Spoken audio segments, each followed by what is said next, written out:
समास विग्रह आता है और इस बार 2025 में 10 फरवरी 2025 से 10th क्लास का एग्जाम स्टार्ट होने वाला है, इसलिए समास विग्रह हिंदी में आएगा और हम लोग को समास विग्रह आज सीखना है। समास को हम लोग कंपाउंड कहते हैं, इंग्लिश के समास को कंपाउंड कहते हैं। समास किसे कहते हैं इसको जानना होगा पहले। जब दो या दो से अधिक पद अपनी विभक्तियों को छोड़कर आपस में मिल जाते हैं उसे हम लोग कहते हैं समास। जब दो या दो से अधिक, जैसे देखो, जैसे कि कोई बच्चा है, वो स्कूल जा रहा है, वो कहाँ जा रहा है? स्कूल जब जा रहा है दोनों, तो दोनों जाकर कहाँ मिलेंगे? दोनों मिलेंगे स्कूल में। कहाँ पर मिलेंगे? दोनों मिलेंगे स्कूल में। जब दोनों स्कूल में मिलेंगे तो अपने मम्मी पापा को छोड़कर किसको छोड़ेंगे? अपने मम्मी पापा को छोड़कर वो जाके कहाँ मिल जाएंगे? स्कूल में मिल जाएंगे। दोनों क्या होगा? स्कूल में जाकर मिल जाएंगे, उसी को हम लोग कहते हैं समास।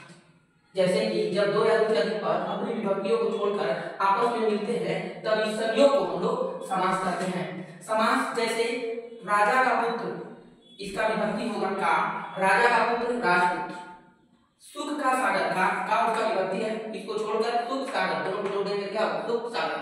ठीक है। समास के जो है 7 विभक्तियां हैं, इसके 7 भेद होते हैं। समास के 7 भेद होते हैं।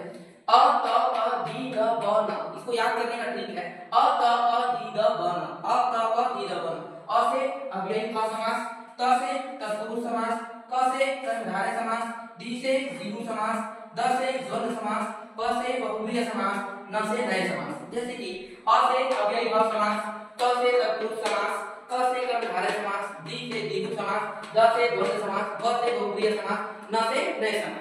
अब देखते हैं कि ये अव्ययी भाव समास क्या है। अव्ययी भाव जिसके प्रथम पद प्रधान होता है उसे हम लोग अव्ययी भाव समास कहते हैं। जैसे प्रतिदिन, प्रति अगर हटा देंगे तो दिन का कोई मतलब नहीं रह जाएगा, इसलिए प्रति जो है प्रथम पद है। प्रथम पद इसमें क्या होता है? प्रधान होता है। निडर, नी अगर हटा दिए तो का कोई मतलब नहीं रह गया। प्रतिदिन, प्रतिवर्ष, प्रतिवर्ष, प्रतिवर्ष माने प्रति को, इसमें कहने का मतलब है कि प्रथम पद इसमें क्या होता है? प्रधान होता है। प्रथम पद प्रधान होता है उसे हम कहते हैं अव्ययी भाव समास। प्रथम पद प्रधान होता है उसे हम लोग अव्ययी भाव समास कहते हैं। उसके बाद तत्पुरुष समास, दूसरा क्या है? तत्पुरुष समास। तत्पुरुष समास जिसके अंतिम पद प्रधान होते हैं, जिसके अंतिम पद, अंतिम माने पीछे वाला, जैसे गंगाधर, गंगा। अगर बोलेंगे बाबू पानी लेकर आओ, जल लेकर आओ, तो खाली बोलेंगे गंगा, तो समझ में आएगा? नहीं आएगा। ठीक उसी प्रकार से इसका अंतिम पद प्रधान होता है। तत्पुरुष समास का क्या चीज प्रधान होता है? अंतिम पद। रसोई घर, रसोई घर अगर हटा देंगे तो रसोई का कोई मतलब नहीं रहेगा, इसका अंतिम पद प्रधान होता है। तत्पुरुष समास में अंतिम पद प्रधान होता है। राजपुत्र, पुत्र हटा दिए तो राज खाली रह जाएगा, तो इसका अंतिम पद प्रधान होता है।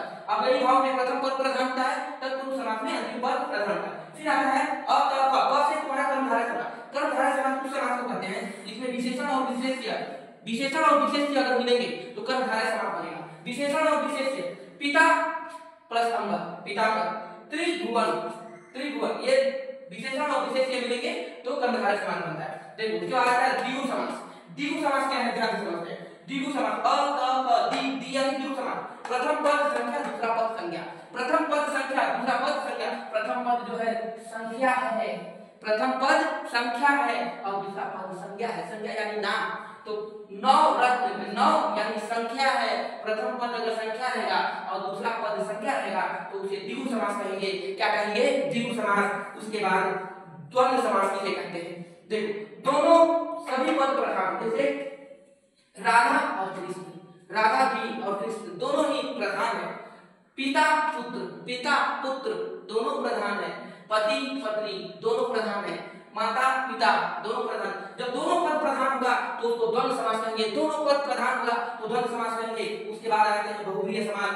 नए पद प्रधान होते हैं, अन्य पद प्रधान होते हैं। इसमें कोई भी पद प्रधान होता है, पीताम्बर, दशानन, इसमें कोई भी पद प्रधान होता है उसे हम लोग कहते हैं बहुव्रीहि समास। और नए समास में न का अर्थ है कि हम लोग नए समास कहते हैं। जैसे अभाव, अभाव मतलब नहीं है, जो चीज अभाव है। अनाथ, जिसका कोई नाथ नहीं वो अनाथ हो गया। निर्जन, कहने का मतलब है न का अगर भाव आएगा तो नए समास। अब हम लोग देखते हैं कि 10th क्लास के एग्जाम में पुराने जो एग्जाम हुए हैं 5-10 साल के, वो सब हम लोगों ने यहाँ पे उसको पढ़ेंगे। किसी एक समासिक पद का समास विग्रह और नाम बताइए। चौराहा, 4 राहों का समाहार, 4 राहों का समाहार, द्वंद्व समास। 4 राहों का समाहार यानी 4 चार संख्या है, फिर उसके बाद चौराहा चार यानी संख्या, फिर रहा नाम है, तो इसलिए ये क्या द्वंद्व समास में चला जाएगा। पीतांबर, पीला हो अंबर जिसका बहुब्रीहि समास। अपवित्र बिना पवित्र नए समास, मतलब न का आता है इसमें मनोकर मन को हरने वाला। तत्पुरुष समास, तत्पुरुष समास माने अन्य पद प्रधान, अन्य पद अंतिम पद प्रधान, उसको क्या कहेंगे तत्पुरुष समास। महाविद्यालय, कर्मधारय समास, कर्मधारय का मतलब क्या होता है, कर्मधारय विशेषण और विशेष से मिलने वाले शब्द, तो महाविद्यालय जो विशेषण और विशेष से मिला हुआ है। नागपति, वह जो नाग के पति हो। इंद्र, बहुप्रिय समास, बहुप्रिय समास मतलब बहुप्रिय अन्य पद प्रधान होंगे, अन्य पद प्रधान होंगे, क्या कहेंगे बहुप्रिय समास। इसमें से जो जो हम लोग पढ़ रहे हैं उसी में से 10th क्लास का बोर्ड के एग्जाम में आएगा। बेलगामा, बेलगामा बिना लगाम के अन्य अव्ययी भाव समास, अव्ययी भाव समास मतलब प्रथम पद प्रधान है, बेल प्रथम पद प्रधान है बेलगामा। यथा नियम, यथा नियम के नियम के अनुसार अव्ययी भाव प्रथम पद प्रधान है। नीला अंबर, नीला अंबर में कर्मधारय समास, कर्मधारय मतलब विशेषण और विशेष से मिलने वाले को कर्मधारय समास कहते हैं। अब देखते हैं कुछ प्रश्न आते हैं, समास का कुछ प्रश्न आता है जो इंपॉर्टेंट प्रश्न है, उसको हम लोग देख लेते हैं। अव्ययी भाव समास की परिभाषा लिखिए, ये क्वेश्चन है।